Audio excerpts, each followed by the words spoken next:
چا غم وغواړه همدغه یتیم غم وغواړه خدای له دعا وغواړه دا به څه اختر وي چې د چا په کور کې معشوقه وي او عاشقې نه وي را دانګلي غټو اتیانو را دانګلي او حکمرانانو او جرنیلانو او د عرب مشرانو او د ترک مسلمانو مشرانو او د افغانستان مشرانو جنگ ته اتیانو را دانګلي سنګانو را دانګلي او ما او تا پکې مړه کوي زما او ستا په سر باندې ټینکونه ګرځوي ورځې نه حیا وکوي د لوی ورځې نه حیا وکوي ما عبدالمتین پرون مانځه کې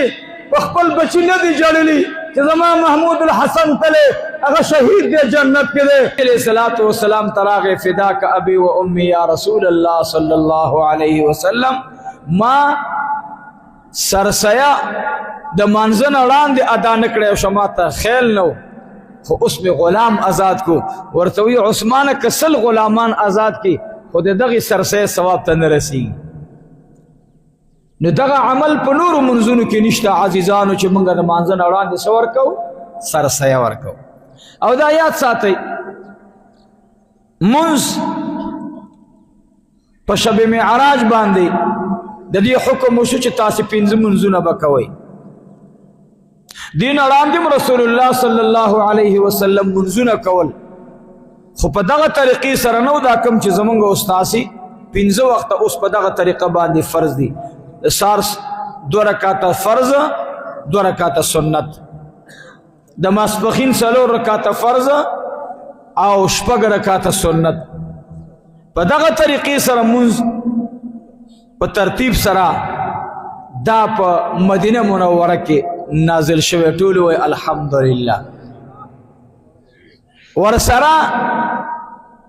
یعنی منځ وړاندې د زکات حکم دا په مدینه طیبه کې راغی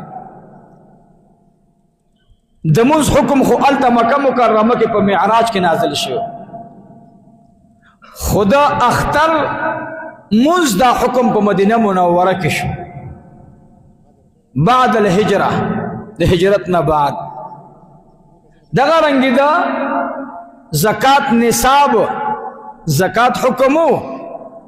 خو نصاب نو معین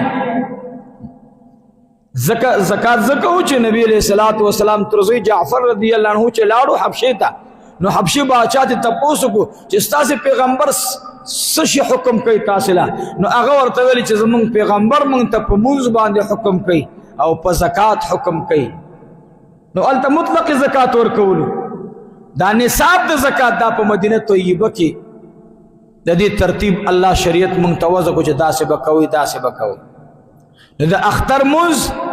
د وړو کې اختر او د غټ اختر د منځ طریقه د دې وضاحت په مدینه منوره کې د هجرت نه بعد وشو ټول الحمدلله مدینه منوره دا د ډېرو احکامو کور دی عزیزانو ډېر احکام په مدینه منوره کې نازل شوي امت لپاره د اختر منځ دې کې یو دوه غټ سبقونه پراته دي یو سبق په دې کې اهم چې دی هغه د غرباو د فقراو تعاون دی هغوی سره لاس ورکول دي د هغوی په لاس سر باندې د شفقت لاس ایښودل دي او دویمه لویه فلسفه پکې دا دی یو بل ته معافي کول یو بل ته معافي کول چې ته زما د خوا نه معافي دا ځان ته یو بهترینه فلسفه ده الله ته په ټولو صفاتو کې د انسان نه خوښ صفت هغه د عفو دی او عفو نه بعد الله فرمایي ان الله يحب المحسنين والعافين عن الناس ان الله يحب المحسنين د محسنینو نه مراد دلته څوک دي هغه خلق چې غصه خوري او عفو کوي دا پکې لوی درس پروت دی عفو منګ نن ډیر تکړه په هر څه کې خو دو شیان را کې ډیر کم دي زه بار بار هم چې پښتون کې دا دو شیان کم دي مونږ وایو خو عمل پې نشو کولی نو عمل پکار دی تا سره ثابت کال کې چا زیاتی کړی تیز خبرې در سره کړي ثابت کال کې ستا زړه دردولې حسینی عمل لا دے چې نن عفو وکړي حسین رضی الله عنه دا د نبی کریم صلی الله علیه وسلم نوسه مبارک دے دا د فاطمه الزهرا رضی الله تعالی عنها زوی مبارک دے دا د علی شیر خدا زوی مبارک دے او دا حسین ابن علی بہترین عالم دے لوی علم الله ورکړو لوی علم الله ورکړو لوی حلم الله ورکړو دا حسین رضی الله عنه یو ځل سفر نه راغی سفر نه چراغه ندی سره یو کس انتهایی ناجایز کار کړو چې د حق په غصب باندې لاندې کو او خبر ته پته وا هغه ورته جواب مرا اولګلو چې حسین خمی یقین دی چې دا دستا حق دی خو ما درنه لاندې کو وریا صاحب سره ته بدی سخت غصه ورزي چې یو می مالم خوري او بیا را تسترګو ته ډکی راوړي نو ډیر زیات خلق ول چې حسین بسکی دسه کدا راشي حسین ابن علی رضی الله تعالی عنہما هغه چراغ نو ډایرکټ د امام الانبیاء صلی الله علیه وسلم قبر مبارک تلاړو نیکه مبارک قبر دیکھا اروزی ته سلام پیش کو عرض وکړو او بیا د دو کونو سردار قبر نه بعد چاچا ور سره زیته کړو داغه کور ته روان شو غلام خادم دی ور پسې روان دي توري لاس کړه چې دی ما ته حکم کوي د دې متعلق بدی عثمان ته وضاحت کوي نو زه په د باندې حمله کوم زکزا د دې د امر تابعیم حسین ابن علی رضی الله تعالی عنہ ډایرک لاړو دروازه اوهل چې دروازه وته اوهلا کسره اوت چې را اوت نو هغه خپل دروازې نه واپس خپل کور ته منډه کړه بچو ته ویل ګوره یاد ساتي حسین ابن علی راغی او ما هغه ته داسې زیته ور سره کړي چې د هغه مال ملاندې کړي او هغه ته بډې رزه ته غوسه ورغلی خو بچو ګوره خیال کوي ګوره چې تاسو غلط حرکت اونکه ګوره هغه چې هر څوی حق دې زکه چې ویلې شي خو تاسو به حرکت نه کوي بچو ول څنګه بنکو اوس ته چې غټي خو موږ لا غټي چې موږ ته غټي موږ به خامخا سکو موږ به خامخا د دې تپوس کو هغه ورته چې نه تاسو باندې راضي حسین ابن علی راغی رضی الله عنه هغه سره د کور نه بهر راغی دروازه کې ولاړ دی ورته وای ما درتا تحفه راوړې دا تحفه قبول کا اور تلاندی باندې ګوري اے حسینا اے حسینا رضی الله عنه ولی یو خو می درنه مال لاندې کړه دے او به داغه د پاسه تحائف وروړي دا خو هغه چاله سوق ورکی چې سوق چا سره احسان وکي نو تاسو سره خو ما بد کړی احسان خو می در سره نه کړی اور تو نه لوی احسان خو تا کړی دی ګوري ورته وس لوی احسان تا په ما باندې او کو اغدا ده چې ما د قران شریف دا آیات به ار وخلوصلو والکاظمین للغیظ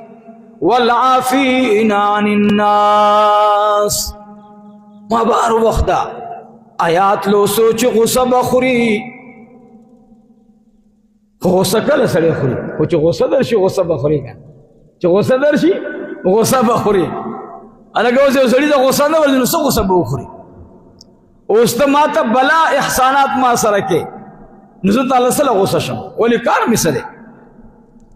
لا سره ملاوي غاړه ملاوي بچو سره می احسان کې ما سره کې او طالب غصه کې به غزلې ولې دا خو چې ته ماته بد ردی وې دا چې ته زما په مال لاس کې دی دا چې ته ماته تکلیف راکې او بیا زه غصه اخرم سره د زوره سره د قوته، نو بیا به زه د دې آیات عامل جوړ شم. حسین ابن علي ورته وایي ایله مې د دې آیات نه مقصد نن په دې باندې زه ورسېدلم چې غصه خوړل دغې ته وایي والکاظمین الغیظ والعافین عن الناس. بعض زما خبره دا ده چې زه دې دپاره راغلم دا ما سره تا ډېر لوی احسان وکړو. زه چې راغلم زما هغه حصه د باغ چې هغه ډېره زیاته ما ته په ټول باغ کې ګرانه وه او تا د هغې نه هغه دیوال وران کړی دی، هغه شپول دې لرې کړی او د هغې بوټونه دې راتاو کړی، هغه حصه دې خپل باغ کې دننه کړې ده. نو زه تا نه په دې ډېر خوشحاله یم چې ما ته که غوسه نه راتله نو په دې به راتله، خو ما ویل چې دا قرآن څه وایي، ما مقصد دا دی قرآن شریف ما نه څه مطالبه کوي. والکاظمین الغیظ والکاظمین الغیظ والعافین عن الناس. ما ته پته ولګېده چې غصه هم دغې ته وایي چې تا ته په خپل مال باندې یو سړی خپه کېدي چې دا زما دی او مال دستایي. نو الحمدلله نن زه د الله نه ډېر زیات وی راضي یم چې نن د دې آیات هغه عملي نقشه زه پیش کوم، ورته وایي دا کومه حصه د باغ دی چې لاندې کړې په دې باندې ستا زړه مطمئن دی. هغه ورته وایي نه اړه مې نه دی مطمئن. وایي وایه نور څه غواړې؟ وایي نور دا غواړم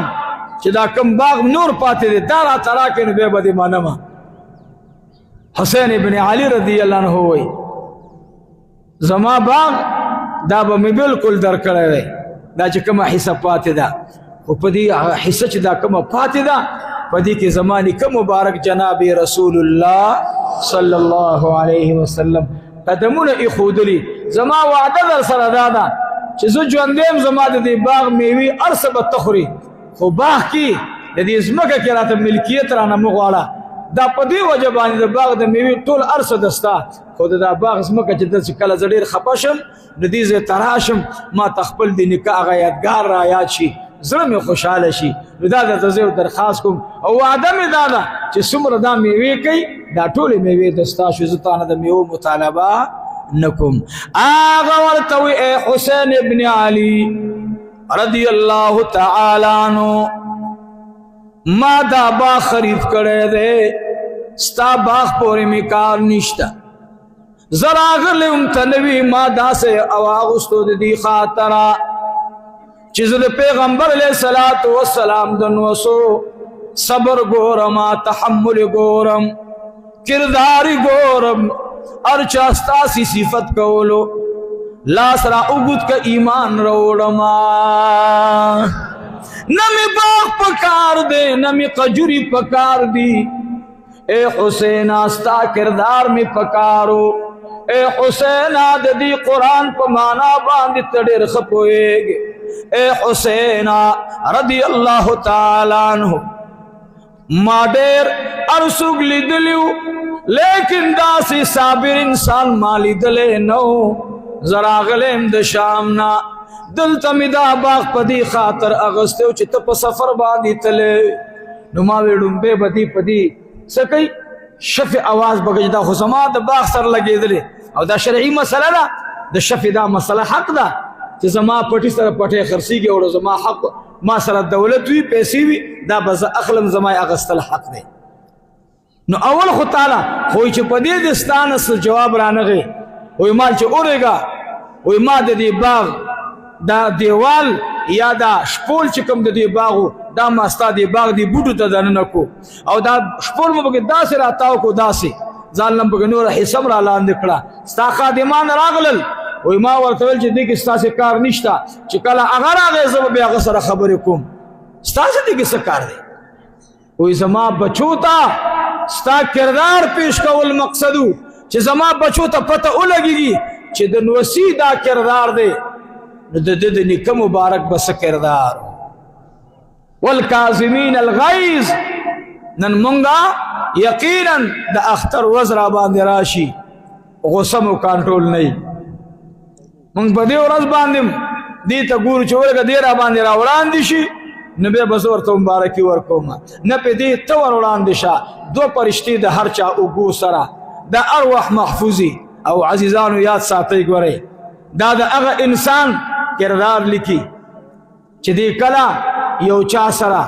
ځان سره دې ووایي چې یا الله که د ما سره هر څه بد کړي الله ما معاف کو، ستا د رضا دپاره معاف کو. او دا انسان هغې ته څو قدمونه اخلي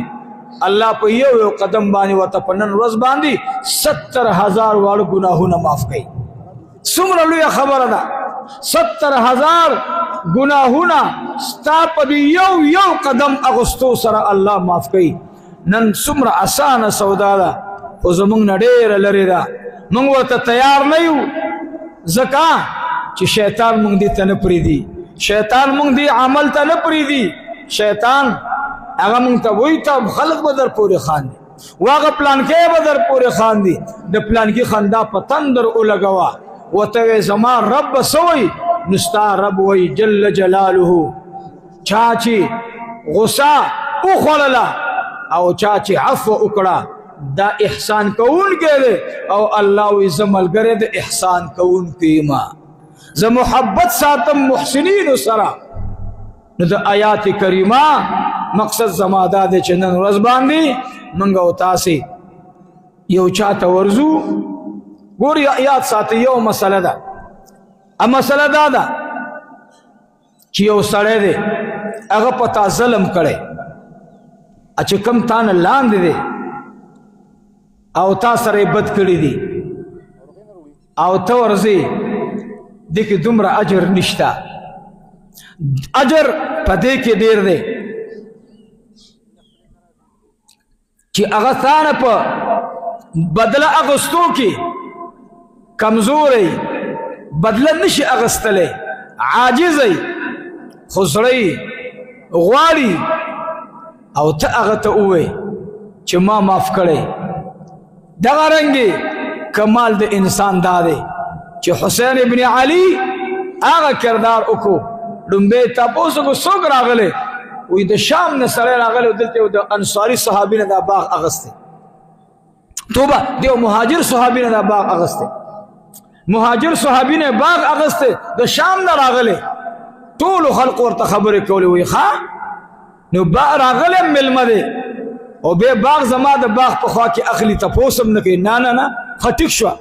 لاړو جومات کې لمونځ وکړو او د هغې نه بعد د خپل بابا مبارک د قبر سلام یې وکړو. د هغې نه بعد دریم حرکت یې دا و چې لاړو او هغه کس ته وایي ما معاف کړې. هغه ورته وایي زه غیر دینه یم، زه په باغ څه کوم، زه په متا څه کوم، زه د یو سودا پسې راغلی یم چې ستاسې د نیکه مبارک قول دا دی چې حسین زما سره مینه کوي، زه د حسین سره مینه کوم. څوک چې د حسین سره مینه کوي هغه زما سره مینه کوي. نو ما ویل چې د هغه چا سره څوک مینه کوي چې هغه په ټولو صفاتو برابري، نو ما ویل لاړ شه عملا ته وګوره که په دې صفاتو دا نوسی برابرو نو بیا په ایمان راوړو کې تاخیر مه کوه او ایمان راوړه. وایي ای بچیا چې ته ما ولیدلې ستا په شانته کردار والا انسان ما پیدا نکو، لاس را اوږد کا ایمان مې راوړو. د ایمان نه بعد ورته وایي مدینه منوره کې به اوسېږم. مخکې زه د شام د سردارانو یو سردارم، د دې نه بعد به د اهل بیت غلام جوړېږم انشاء الله. اوس به د دې باغ چې دا کوم ما اغستی دا دې مبارک شه، زه به اوس په دې باغ کې ستا خصمانه کوم د باغ د بوټو او ماله به ته څه کې، ماله به دعا کې، مالا با دعا کې. ولی تا کې دا صفت چې دا صفت ما په بل انسان کې نه ولیدلې چې دا دې غصه اخري او دا دې عفو وکړي. نو الحمدلله عفو دې م وکړه، غصه دې م وخوړله. نو د دې نه بعد ستا په لاس بیعت کوم ایمان راوړم. نو دې ورځ باندې د دې صفت ځان کې راولئ. والکاظمین الغیظ غصه اخرئ، غصه برداشت کوي. والعافین عن الناس او عفو کوي یو بلتا. الله پاک محبت ساتي د محسنانو سره. الله فرمایي په تحقیق سره کامیاب شو هغه کس چې چا ځان پاکو. من تزکا مقصد دا نه دی، د من تزکا مقصد عملی نقشه پیش کول دی چې زه څنګه پاک شم. روژه مې ونیوله